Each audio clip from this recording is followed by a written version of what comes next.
សួស្តីបងប្អូនទាំងអស់គ្នាថ្ងៃនេះខ្ញុំមកចែកលេខនៅចំណេះដឹងតាក់ទងនឹងការកាត់សក់ជាបន្តទៀតប៉ុន្តែមុននឹងចូលមកដល់មេរៀននៃការកាត់សក់របស់យើងការចែកលេខបទពិសោធន៍កាត់សក់យើងសូមបងប្អូនជួយ Subscribe Channel ខ្ញុំម្នាក់មួយផងដើម្បីឲ្យខ្ញុំបានចែកលេខនៅមេរៀនបន្តទៀតដល់បងប្អូនហើយថ្ងៃនេះគឺ mode ដែលយើងត្រូវកាត់គឺ mode ឈូសឡើងលើខ្ពស់ណាគឺ mode បែប high fade ណាបងប្អូនហើយសម្រាប់ mode នេះដែរគឺគេពេញនិយមដោយសារតែ mode ហ្នឹងគឺអាចចូលរួមក្នុងកម្មវិធីក៏បានយើងជាបុគ្គលិកការងារក៏ត្រូវឬក៏យើងទៅហូបការហូបអីផ្សេងក៏ត្រូវដែរណាបងប្អូនសម្រាប់ mode មួយហ្នឹងអញ្ចឹងនេះមុននឹងចូលដល់ការកាត់សក់របស់យើងគឺយើងចាប់តាគៀបសិនមកបន្តមកទៀតគឺយើងប្រើពុម្ពដែលកម្រាស់ពុម្ពហ្នឹងគឺខ្ញុំយកពុម្ពលេខ3ដែលការឈូសនេះគឺសម្រាប់បើកផ្លូវទេណាបងប្អូនការឈូសបើកផ្លូវគឺជាការឈូសកំណត់នៅកម្រាស់ដែលយើងចង់ឲ្យវាក្រាស់ឬស្ដើងដែលសំដៅទៅលើផ្នែកខាងលើណ៎បងប្អូនគឺផ្នែកខាងលើយើងយកក្រាស់កម្ពស់ណាគឺយើងកំណត់យកពុម្ពប្រវែងហ្នឹងណាហើយនេះគឺជាការឈូសបើកផ្លូវទេវាមិនទាន់បញ្ចប់ត្រឹមកម្ពស់ប៉ុណ្ណឹងទេយើងនៅតែងវាជាបន្តទៀតក៏ប៉ុន្តែមុននឹងឈានដល់ការតែងសក់លើគឺយើងបើកផ្លូវឲ្យអស់សិនមកឈូសជើងខាងក្រោមខាងអីហ្នឹងបើកផ្លូវឲ្យអស់មកដើម្បីឲ្យយើងងាយស្រួលនៅក្នុងការដើរស្និតងាយស្រួលនៅក្នុងការប្រើពុម្ពខ្លីៗជាបន្តទៅទៀតអញ្ចឹងបងប្អូនមើលនេះគឺយើងកាត់រុញបែបនេះដើម្បីកំណត់រាងបន្ទាត់ខាងលើដែរប៉ុន្តែខ្ញុំបញ្ជាក់ខ្ញុំអត់ទាន់ឈូសទៅដល់ខាងនោះទេដោយសារតែខ្ញុំត្រូវការធ្វើការបង្ហាញអញ្ចឹងខ្ញុំធ្វើតាមមួយចំហៀងសិនទៅដល់ផ្នែកខាងក្រោយទេបន្តមកទៀតគឺចូលដល់ការឈូសជើងក្រោមប៉ុន្តែយើងត្រូវកំណត់បន្ទាត់សិនហើយបងប្អូនឆ្ងល់ថាតើយើងចាំបាច់កំណត់បន្ទាត់សបែបហ្នឹងទៅអីបញ្ជាក់បងប្អូនតិចគឺចាប់ផ្ដើមពីរាប់ចាប់ពីកន្លែងដែលខ្ញុំឆ្កឹះនេះទៅគឺសស្គូសហើយខាងក្រោមណាបងប្អូនគឺសស្គូសអញ្ចឹងផ្នែកខាងលើដែលនៅខ្មៅនោះគឺវាធ្វើការបដិញណាបងប្អូនស្នាមបដិញទៅហើយបន្ទាប់មកទៀតនេះគឺយើងចាប់ផ្ដើមកាត់វាចាប់ផ្ដើមពីបន្ទាត់ដែលយើងដៅទៅផ្នែកខាងក្រោមហ្នឹងបដិញវាឈូសបដិញឲ្យចេញជាសមោលព្រាលស្អាតណាបងប្អូនហ្នឹងបដិញទៅដល់លើទៅយើងធ្វើបែបហ្នឹងរហូតទៅដល់ផ្នែកខាងក្រោយមកជុំក្បាលនឹងឯងក៏ប៉ុន្តែដោយសារតែខ្ញុំបង្ហាញត្រឹមតែផ្នែកខាងក្រោយទេដើម្បីឲ្យយើងងាយស្រួលក្នុងការថតផងនេះគឺផ្នែកចំហៀងប៉ុន្តែផ្នែកខាងក្រោយយើងធ្វើការផ្អៀងស្និតចូលបន្តិចទៅប៉ុន្តែស្និតយើងដាក់ប្រឆិតណាបងប្អូនហ្នឹងហើយនៅចំហៀងហ្នឹងគឺវាមានផ្នែកកឡុកដោយសារក្បាលគាត់មានកឡុករៀងជ្រៅដែរចំហៀងហ្នឹងអញ្ចឹងវាតែងតែចេញនៅស្នាមខ្មៅដុបបន្ទាប់មកទៀតគឺយើងធ្វើការថយថ្មិញត្រង់ដើមួយក្រិតឬពីរក្រិតមកដើម្បីឲ្យយើងធ្វើការបបោះសមោលវាណាបងប្អូនបបោះសមោលវាទៅកាន់ផ្នែកខាងលើដើម្បីកុំឲ្យវាចេញស្នាមកលាក់យើងធ្វើបែបនេះគឺធ្វើដើម្បីឲ្យស្នាមឈូសរបស់យើងមានស្នាមបដិញស្អាតណាបងប្អូនស្នាមម៉ត់ស្នាមបដិញហើយបញ្ជាក់បងប្អូនបន្តិចនៅក្នុងកឡុកក្បាលផ្នែកខាងកឡុកហ្នឹងគឺយើងអត់យកត្រង់ដើពេញមុខទៅឆ្កឹះទេគឺយើងប្រើកែងត្រង់ដើណាបងប្អូនយើងអាចបើកផ្លូវសិនដែរប៉ុន្តែបន្ទាប់មកទៀតគឺយើងធ្វើការឆ្កឹះនៅកឡុកក្បាលរបស់គេដើម្បីឲ្យក្បាលរបស់គេហ្នឹងវាមានសភាពបដិញសមោលស្អាតដែរនៅក្នុងកឡុកហ្នឹងប៉ុន្តែទោះវាមិនដាច់ 100% ក៏ប៉ុន្តែវាជួយឲ្យសម្រាលស្នាមខ្មៅដុបនឹងបានមួយចំនួនដែរនេះគឺយើងធ្វើការឆ្កឹះមកជុំក្បាលនឹងមកឃើញថាសមោលគឺស្អាតមែនតើបដិញអញ្ចឹងបងប្អូនធ្វើការមើលបន្តទៅចូលដល់ចំណុចពិសេសខ្ញុំនឹងប្រាប់បងប្អូន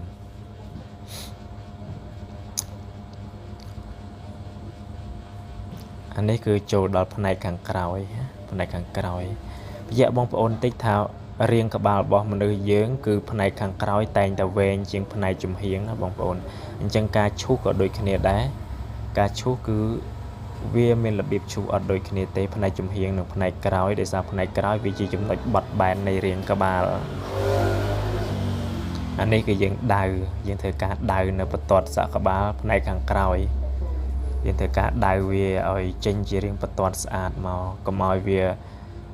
ទៅជារាងដូចថ្មិញអាណាណាទៀបខ្ពស់វាអត់សូវស្អាតទេអញ្ចឹងយើងធ្វើការដៅជារាងបន្ទាត់ខ្សែហើយយើងឈូសចេះមកឈូសដើម្បីគេហៅថាបង្កើតជាស្នាមសមោលបដិញពីស្នាមដែលយើងដៅអាផ្នែកកដាលនេះទៅរោអាបន្ទាត់ខាងលើអញ្ចឹងវាបង្កើតបានជាម៉ូដមួយស្អាតបាត់ដែរចំណែកអាកន្លែងដែលមានកលៈជារាងបន្ទាត់ដែលយើងឆ្កឹះហ្នឹងយើងអត់អាចប្រើស្និតទេគឺយើងបបោះវាយើងធ្វើការបបោះវាចេះទៅបានវាដាច់ស្អាតវាចូលសាច់គ្នាជាមួយនឹងស្នាមស្និតដែលយើងឈូសបងប្អូនហ្នឹងអាហ្នឹងគឺមានប្រយោជន៍សម្រាប់បងប្អូនដៃថ្មីអីដែលគាត់អត់ទាន់ច្បាស់ផ្នែកខាងហ្នឹងបងប្អូនមើលទៅបងប្អូនយល់ហើយអាចយល់បានហើយខ្ញុំនឹងព្យាយាមបកស្រាយឲ្យបងប្អូនឆាប់យល់ឆ្ងល់ត្រង់ណាយើងសួរគ្នាអានេះជាការចែកម្លែកបទពិសោធន៍អញ្ចឹងខ្ញុំក៏ចេះវាមិនច្រើនដែរប៉ុន្តែដោយសារតែបទពិសោធន៍យើងក៏វាមានគួរសមអញ្ចឹងអាចចែកម្លែកបានសម្រាប់បងប្អូនដែលគាត់នៅស្ទើរតែសម្រាប់មេដែលគាត់ចេះហើយគឺលែងនិយាយហើយគាត់គឺចេះហើយអញ្ចឹងយើងអត់និយាយពីគាត់ទេហើយនេះខ្ញុំធ្វើបែបនេះណាធ្វើបែបហ្នឹងគឺដើម្បីដៅរាងបន្ទាត់ខាងលើឲ្យកាន់តែលិចស្អាតពីព្រោះពេលដែលយើងឈូសពុំទៅគឺវាអត់ទាន់ចេញរាងស្អាតឆ្វង់ស្អាតទេអញ្ចឹងយើងធ្វើបែបហ្នឹងយើងធ្វើការបបុកដាក់ស្និតហើយយើងបបុកលេងចេះមកតែងតាមលេខរៀងវាតិចដើម្បីឲ្យវាចេញជារាងបន្ទាត់ស្អាតណាបងប្អូនយើងមើលតែប៉ុណ្ណេះក៏យើងដឹងថាស្អាតដែរនេះបន្ទាត់ណាគេបន្ទាត់រត់ចឹងស្អាតអញ្ចឹងយើងកាត់សក់កុំខ្ជះខ្ជាយឲ្យសោះកុំមើលរំលងអាចំណុចទូចហ្នឹងអាចំណុចទូចហ្នឹងយើងខុសតែបន្តិចក៏ធ្វើឲ្យម៉ូដសក់របស់យើងហ្នឹងទៅជាវាអត់ស្អាតឬមួយវាអាសាបង់ចឹងដែរដោយសារយើងមើលរំលងអាចំណុចទូចហ្នឹងណាហើយនេះចាប់ផ្ដើមពីខ្ញុំឆ្កឹះនេះទៅដៅសនេះទៅគឺ fade ហើយបងប្អូនមានន័យថាវាសស្គុះដល់ស្បែកហើយ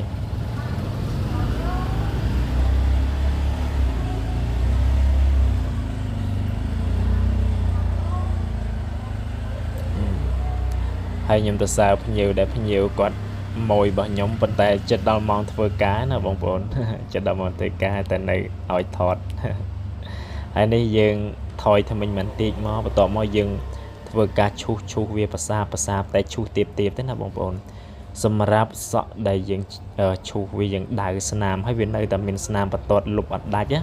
គឺយើងធ្វើការថយត្រង់ដឺហើយយើងអឹបនឹងស្បែកហ្នឹងយើងទៅដោះតិចមកបើនៅតែអត់ដាច់ទៀតយើងខិតមុខត្រង់ដឺយើងទៅមុខទៀតហើយឆ្កឹះវាទៀតឈូសវាទៀត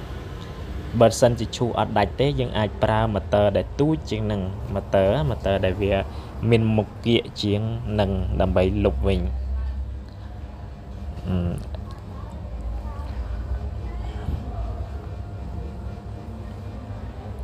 ក្បាលរបស់គាត់ស្អាតបងប្អូនក្បាលស្អាតប៉ុន្តែនេះបញ្ញាប់បើនិយាយទៅថាថ្ងៃនេះកាត់ឲ្យគាត់កាត់ទាំងបញ្ញាប់ពីព្រោះបញ្ញាប់ទៅធ្វើការម៉ោងចេញពីហូបបាយបានមួយផ្លែតហ្នឹងឆ្លៀតមកកាត់ការងារមកកាត់សក់ហើយក៏ចូលការងារសំទោសបងប្អូនមកកាត់សក់ហើយបញ្ញាប់ចូលការងារវិញហើយខ្ញុំអត់ដឹងទេខ្ញុំថតបានពាក់កណ្ដាលហើយបានគាត់ប្រាប់ថាគាត់បញ្ញាប់ការងារប៉ុន្តែអត់អីទេដោយសារតែខ្ញុំកាត់តន់ខ្ញុំកាត់លឿនដែរអានេះខ្ញុំធ្វើមួយឲ្យបងប្អូនងាយមើលងាយយល់ហើយសម្រាប់បងប្អូនដែលគាត់មិនបានរៀនគាត់មិនមែនជាអ្នកចង់រៀនកាត់សក់អីទេគាត់អាចមើលលេងបានហើយចំណាំម៉ូដអស់នឹងទុកទៅតែពេលដែលយើងចង់ឈូសបែបហ្នឹងតើសមជាមួយនឹងយើងអត់មិនម៉ូដទាំងអស់សិតតែសមជាមួយនឹងយើងទេណាបងប្អូនម៉ូដខ្លះគឺអត់សមជាមួយនឹងយើងទេដោយសារតែរាងក្បាលរបស់មនុស្សយើងអត់មានបែបផែនតែមួយទេវាខុសគ្នាអញ្ចឹងយើងមើលថាតើម៉ូដណាដែលស័ក្តិសមជាមួយនឹងយើងបន្ទាប់មកទៀតគឺចូលដល់ត្រង់ដឺទូចនេះវាស៊ីដល់ស្បែកជាងវាស៊ីខិតមកចូលស្បែកជាងអាត្រង់ដឺធំអញ្ចឹងគេប្រើវាជាទូទៅគឺប្រើសម្រាប់ឈូសជើងខាងក្រោមបង្អស់ដោយសារជើងខាងក្រោមវាជាចំណុច ដែលយើងត្រូវឈូសឲ្យអឹបជាមួយនឹងស្បែកណាអញ្ចឹងគេប្រើត្រង់ដើទូចដោយសារវាមានគុណសម្បត្តិមុខវាគៀកជាងវាមានប្រសិទ្ធភាពជាងក្នុងការឈូស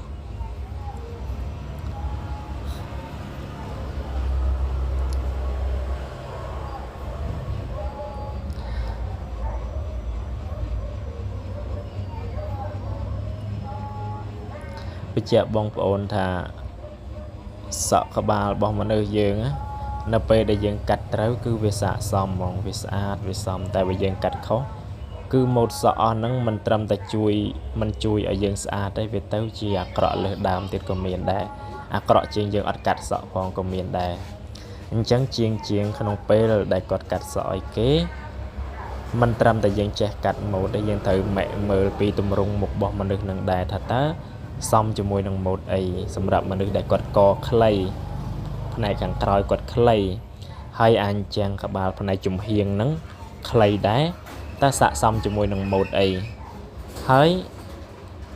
សម្រាប់សក់ដែលគាត់វែងអញ្ចឹងក្បាលផ្នែកចំហៀងគាត់វែងដូចក្នុងរូបភាពនេះហើយកគាត់វែងតើស័ក្តិសមជាមួយនឹងម៉ូតអីដែរឬមួយក៏គាត់អាចឈូសអាចកាត់នៅម៉ូតប្រភេទណាបានដែរអញ្ចឹងយើងជាជាងគឺគួរតែស្វែងយល់ត្រង់ហ្នឹងរៀនស្វែងយល់រៀនកត់សម្គាល់លេងតិចទៅដើម្បីឲ្យយើងខ្លាយទៅជាជាងដែលមិនងាយសាងកំហុសបងប្អូនពេលខ្លះភ្ញៀវពឹងនៅលើជាងនឹងឯងដើម្បីជួយម៉ាក់នេះគឺជាការដេញកាត់សម្ោលយើងប្រើកត្រៃកាត់យ៉ាងធម្មតាមកសម្រាប់សម្ោលសក់ដែលនៅទៀបដែលយើងស្ដាងយើងឈូសទៅវានៅសល់ខ្មៅដប់តិចបងប្អូនយកអាកត្រៃនេះដើម្បីអង្គុយច្បិចវាលេងតិចមកឲ្យវាអស់អាដប់ខ្មៅហ្នឹង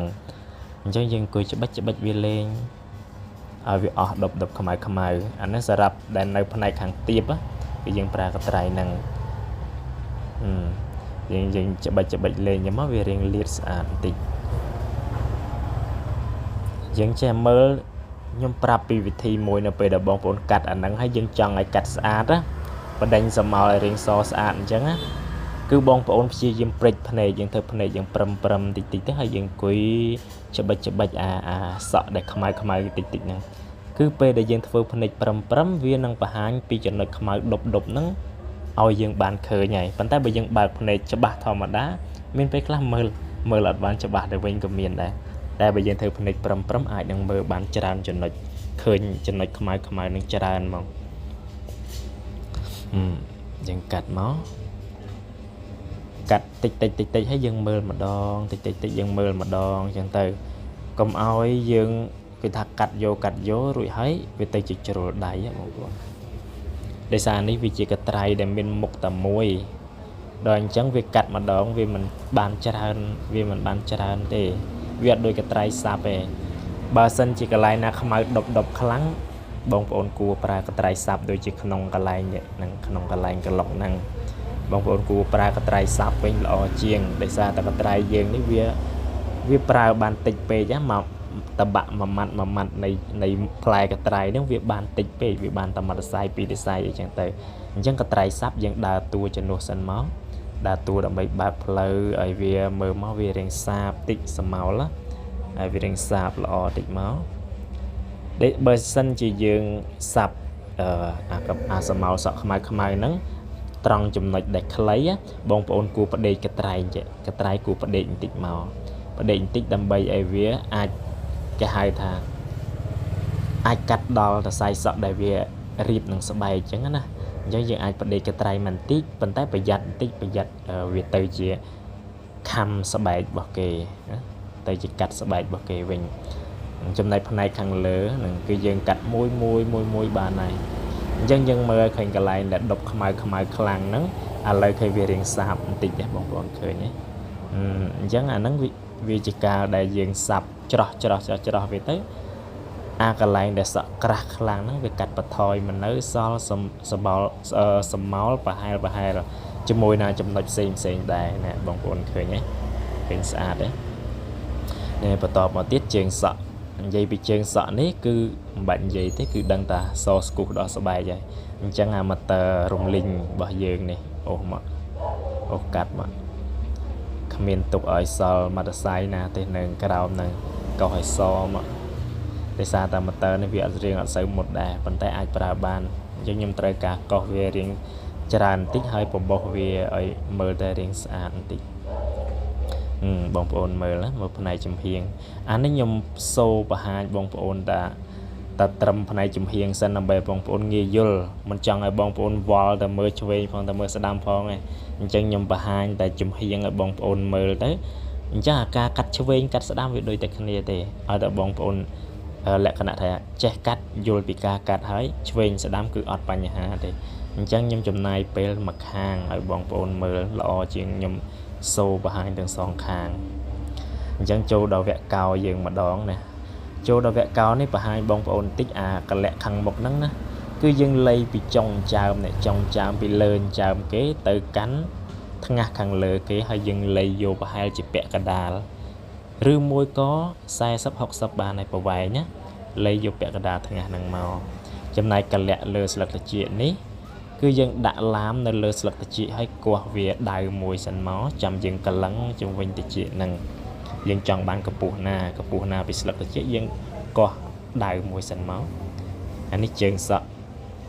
តាមពិតជើងសក់អស់នេះគឺយើងមិនចាំបាច់គេហៅថាមិនចាំបាច់កោវាទៀតក៏បានដែរក៏ប៉ុន្តែខ្ញុំយល់ល្អយើងកោបន្តិចទៅកោឲ្យចាំយើងកោសឲ្យសក៏វាល្អមើលបន្តិចដែរនេះចូលដល់ការកលឹងកោកលឹងស្លឹកត្រចៀកនៅពេលដែលយើងកោគឺយើងប្រុងប្រយ័ត្នពេលដែលកោមកដល់កន្លែងគយឆ្អឹងខាងក្រោយត្រចៀកគេនេះគឺជាកន្លែងគ្រោះថ្នាក់ណាបងប្អូនយើងអាចបធូរដៃយើងបន្ថើដៃបន្តិចបន្ទាប់មកទៀតយើងកោឲ្យដល់កលៈឆ្អឹងយើងបញ្ឈប់សិនកុំកោ direct ទៅណាយើងបញ្ឈប់តាមនឹងសិនហើយយើងមើលពីសន្តានកករបស់គេបន្ទាប់មកយើងចាប់ដើមកោយកជើងសក់ផ្នែកខាងក្រោយនឹងមកកោយករៀងសិនដំបូងកោយកបន្ទាត់សិនបន្ទាប់មកទៀតបានយើងចូលដល់កោឲ្យអស់រោមនេះអ្នកកោអញ្ចឹងគេហៅកោឲ្យអស់រោមកោឲ្យអស់រោមគឺវាខុសពីកោយកបន្ទាត់យករៀងខ្សែបងប្អូនអញ្ចឹងនេះយើងឈូសហើយផ្នែកខាងលើម្ដងគឺយើងចូលដល់វគ្គការកាត់ហើយកាត់នេះគឺកាត់ចេញតិចដែរទេដោយសារគាត់យកសក់ខ្លីយើងសួរភ្ញៀវថាបងបែងចង់ឲ្យសក់បងឯងហ្នឹងខ្លីប្រវែងណាឬក៏កាត់ចេញប្រវែងណាយើងសួរបញ្ជាក់មកបន្ទាប់មកយើងកាត់ទៅតាមគាត់កំងទៅសមឬមិនសមយើងអាចនិយាយគ្នាតាមក្រោយទៀតណាយើងអាចឲ្យយោបល់គាត់តាមក្រោយទៀតអញ្ចឹងក្នុងនាមជាជាងគឺព្យាយាមកាត់តម្រូវចិត្តភ្ញៀវឲ្យបានច្រើនសួរនាំភ្ញៀវឲ្យបានច្រើនហើយកុំខ្លាចនៅក្នុងការនិយាយលេងមួយភ្ញៀវឲ្យសោះការនិយាយលេងជាមួយភ្ញៀវគឺជាមុនស្នេហ៍របស់ជាងកាត់សក់កុំថាពេលគេមកកាត់ដែរស្រាប់តែយើងអត់យកចិត្តទុកដាក់មួយគេទុកគេចោលនេះបងប្អូននេះម៉ូតសក់ដែលកាត់ចេញមកស្អាតតែបងប្អូនស្អាតសមរម្យអរគុណច្រើនបងប្អូនសម្រាប់ការចូលមើលវីដេអូរបស់ខ្ញុំព្យាយាមចែកម្លែកនៅបទពិសោធន៍នៃការកាត់សក់ជាបន្តទៀតដល់បងប្អូនហើយបងប្អូនកុំភ្លេចជួយ Subscribe Channel ខ្ញុំមួយផងអរគុណច្រើន